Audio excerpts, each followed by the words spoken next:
Hey, Top Airlines Math Industry, and we are going to take a look at the momentum. So this is a new unit because we're in the 2024 year and we're also in a new year. So this is the next unit that our school is going through. But hang on, what is momentum in the first place? Well, momentum is going to be right over here. Momentum is how hard it is to stop a moving object. The rocket is launching in 1 minute. We gotta hurry. You guys need a ride? Don't let him get through, man. We've got company. So what happens here is momentum not only talks about how fast a moving object is, or like how hard it is to stop it. Anytime something is moving, it has some kind of energy. Like this car has energy right now as it moves. But also, the car also has momentum. And when we talk about how hard it is to stop a moving object, that block right there is going to be hit by the moving car. So as it comes here, the car, let's try it again. The car, you see how the block, it moves because it's hit by the car? The block needed to do that, but also, that is how hard to have the object stop moving. We can calculate it using the SI units, or kilograms and meters per second. It's a vector because momentum requires a velocity and a speed. Any moving object or any moving thing will have momentum. Like when you run, you have momentum. And the problem that we're going to show is actually as easy as it seems. If a truck has a mass of 2,250 kilograms and is moving at 25 meters per second, what is the momentum? And when we talk about momentum, we're trying to find kilograms dot meters per second. So the formula to find momentum is denoted as the letter P. It was going to be the letter M, but physicians realized that we use the M for mass. So not to be confused, our momentum as P is equal to the mass multiplied by the velocity of the object. Remember, anything that moves or is in motion will have momentum and energy. So if we calculate 2250, multiply that by 25, we should be able to get an answer of 56,250 kilograms meters per second. So that is how much momentum the truck has when it moves at 25 meters per second. And it has a mass of 2,250. So that is a very simple problem. But the problem is, we also talked about how hard it is to stop a moving object. Unlike, or just like this scenario, where the car moves and it makes the block move a little bit, there are 3 ways that momentum can happen when something in motion is smashing into something at rest. When we talk about the different scenarios, we're talking about this thing right over here, the conservation of momentum. So what happens is, the momentum in is going to be the same amount or close to the same amount of energy as the momentum out. I cannot lose. Time to change fate! Come at me! So as you saw, when one of the fighters smashes into the other one, that fighter transfers that much energy and launches them off the field, causing them to gain a point. But there are 3 different scenarios where this could happen. So an elastic scenario would happen if you have a moving object or a projectile and it hits a stationary object, it would bounce off.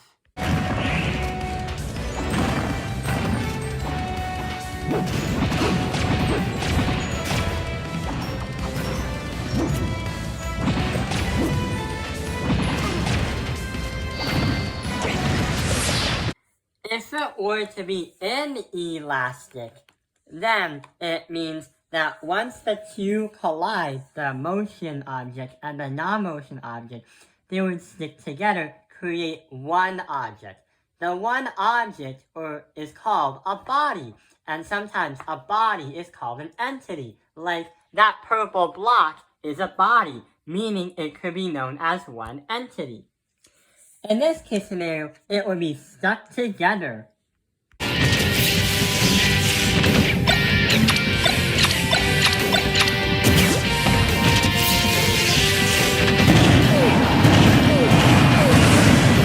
Or explosions. Explosions don't have to be used with gas, fiery explosion, all that stuff, the one that goes kaboom. But when we talk about it in momentum, it happens when the moving object smashes into the stationary object and it breaks into pieces.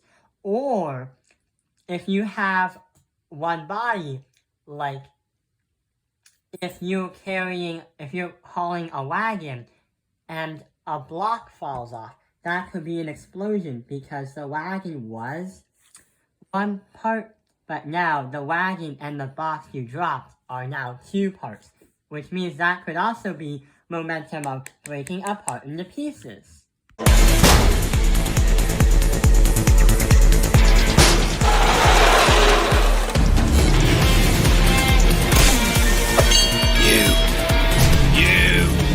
I'm gonna delete you.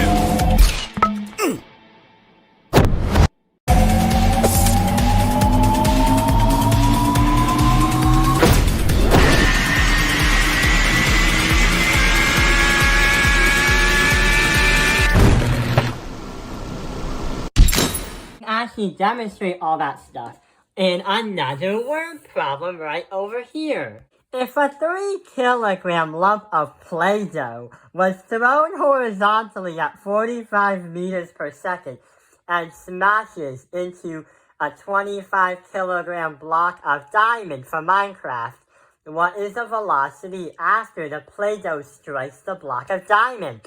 So as you saw earlier in the video, how the car was moving, but before it stopped, it moves the purple block a little bit.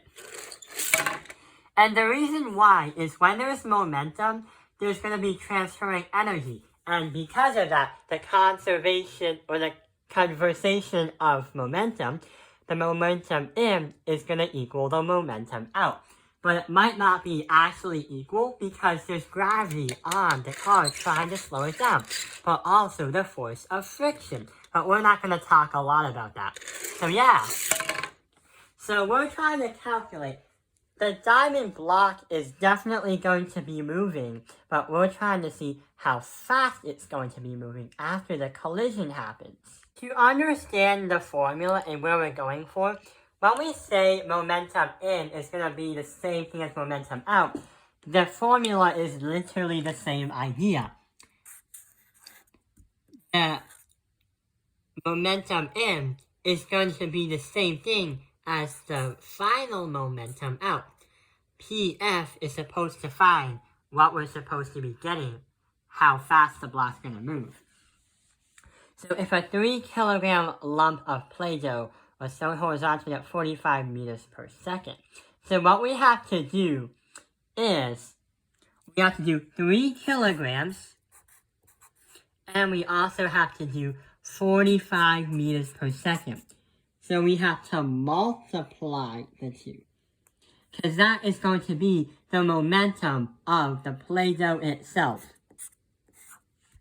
So 3 times 45 is going to bring you 135.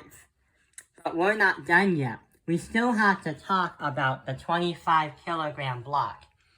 If you talk about the momentum of the 25 kilogram block, 25 times 0 as the speed, it would be 0.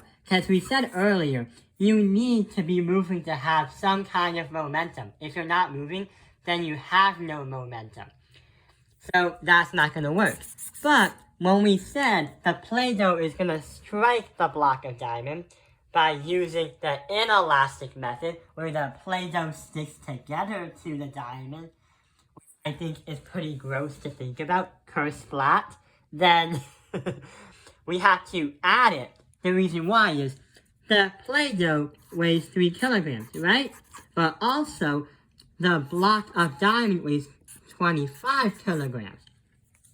When they merge into each other and they stick together, they become one body, or should I say, one entity.